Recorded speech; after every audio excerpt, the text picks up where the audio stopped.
Today's video is a revamped, updated, upgraded shuffle basics. I am especially excited for today's video because I feel like I've just grown so much in my shuffling. It's just an incredible showcase of how much there is to learn in shuffling. It is so complex, and I promise it's only in the beginning, because once you get into that groove, once you start to practice, once you've created so much repetition that your mind and your body connect and you no longer have to think about it, it is like spreading butter on your toast. Why am I doing this?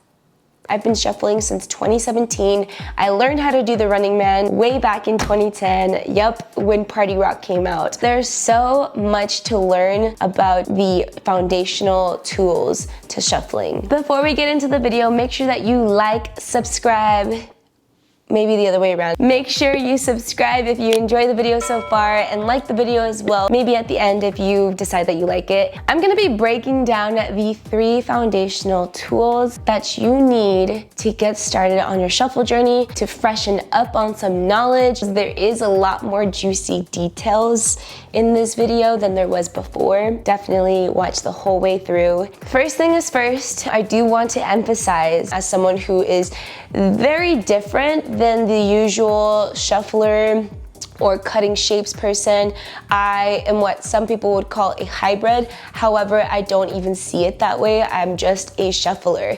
I have the groove of a shuffler. I have the bounce of a shuffler. So I do want to emphasize, when it comes to learning the basics, you're really trying to adopt a pocket, this almost in between hitting the floor and catching the reverb of hitting the floor. It'll make more sense the more you drill it, so let's jump into it. First foundational tool, the most important actually, is your running woman. When we're talking about the Running Man, just simple things, I'm always hearing that it's so hard to get it on the music. The reason is because shuffling starts, that was my ankle. Your shuffle starts on the and position. So that means on and 1, and 2. It's in 2 parts. So you start on this and position, and we're going to drop this front leg in front, flat, while we also simultaneously push this stabilized leg, your right leg, back at the same time. Drop. Now we're in this flat position, and we're gonna bring up the back leg up on that perch, while also sliding that front leg back to the center. So from here, we're gonna do it one more time. Just drop together. Make sure it's in sync together. And you're gonna bring up this back leg up on that and position, at the same time bringing and sliding that front leg up. So and 1, and 2, and 3, and 4. If you're looking in the mirror or if you're recording yourself, it really helps so much because you can see you're forming this triangle with your feet.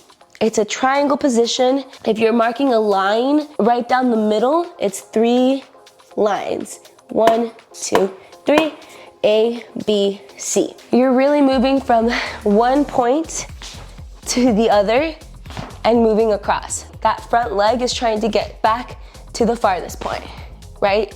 So whatever foot is forward is trying to come to the back, but you're moving both legs at the same time. This is really important because if one foot is off, it'll start to look wonky. So do it with me. And 1, and 2, and 3, 4, and 5, 6, 7, 8. And 1, and 2, and 3, and 4, and 5, and 6. And 1, 2, 3, and 4, and 5, 6, 7, 8.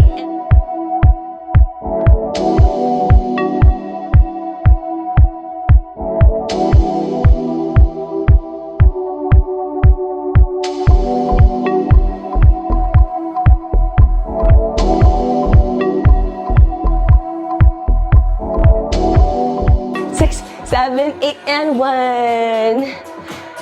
You don't want to be too bouncy, and you don't want to pick up any of the legs. You can really start to understand the importance of having them both in sync because that's how you can start to really understand the relationship that you have with the floor with both feet. The way you can get more controlled if you're having a little bit more trouble with your Running Man is paying attention to the way that you're landing.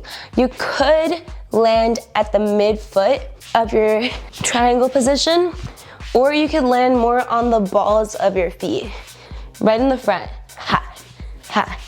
It kind of gives you more of this control and more light effect. It's not as stompy. However, that's a complete preferential style. If that's what you want to do, please do so. That is definitely up to you. I'm not judging. You can have your toe pointed and land flat on the balls of your feet, or you could land with your heel down, toe up. People would call this a shaper Running Man. This one, you're a little bit more on the back side of your weight than in the front. It's all up to you. You don't have to be a shaper to do this. That's the best thing about shuffling, is that it's all potential. Your upper body when doing the Running Man, it could be more leaning forward in your land position. You can direct your weight more forward, or you can be a little bit more upright, more centered, right? More on top of your triangle. Taking into account that triangle, you can play with the amount of extension in your landing and also in your and position. I would highly suggest playing around with the positioning. You can lean forward with your upper body, have a more bent knee, and have a more extended back leg. This is going to expel way more energetic output than if you were to do a more lighter Running Man, which comes with a little bit of a flick at the knee and a smaller triangle formation. And your upper body is more upright. This is going to be way less energetically demanding than your extended one. No matter what you pick, always keep in mind, you want to think about it as if you're sliding across the floor, you're creating a shuffle effect. If you're in the complete silence like how I am right now, you should literally hear your feet shuffle. Let's try it out with a wider stance. So with this wider stance, I want you to bring up your knee a little bit higher than usual, right? And we're gonna drop it. We're gonna have a 90 degree angle. Drop it, push that leg back. You're gonna be into this lunge, slightly lean forward, up, ha, ha, ha. You could also still land on the balls of your feet here. Okay, let's try that one. And 5, 6, 7, 8.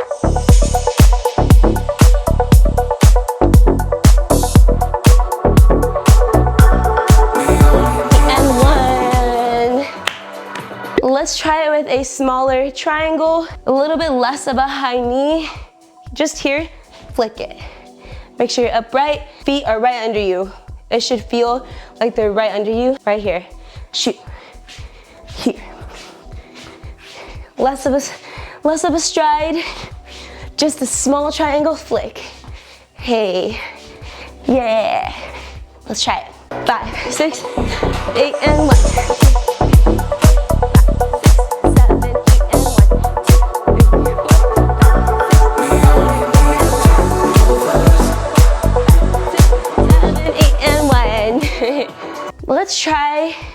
Let's try a little bit of the shaper Running Man, huh? Why not? Why as well? Up, ha, right? Your heel is touching the ground, but it's not so much landing forward. It's more of the back leg that's carrying the weight, ha, right? Ha. Yeah, let's try it. Woo! 4 and 5, 6, 7, 8, and 1. 2, 3, 4, 5, 6, 7, 8, and 1. 2, 3, 4, 5, 6, 7, 8, and 1. If you need need to rewind it, please do. Obviously, you know that. But I hope that that opened you up a little bit more to the many potential executions that your body can do. And it's very important that you do play around with it, get lost in your music, get lost in the sauce, and over time, you're gonna start having preferences. And over time, you're also going to be changing those preferences. So just try everything out. I'm gonna go into the next foundational move, which is the T-step. Make sure you go to part 2 of this video and give this a thumbs up if you enjoyed it, and I'll see you guys in the next one.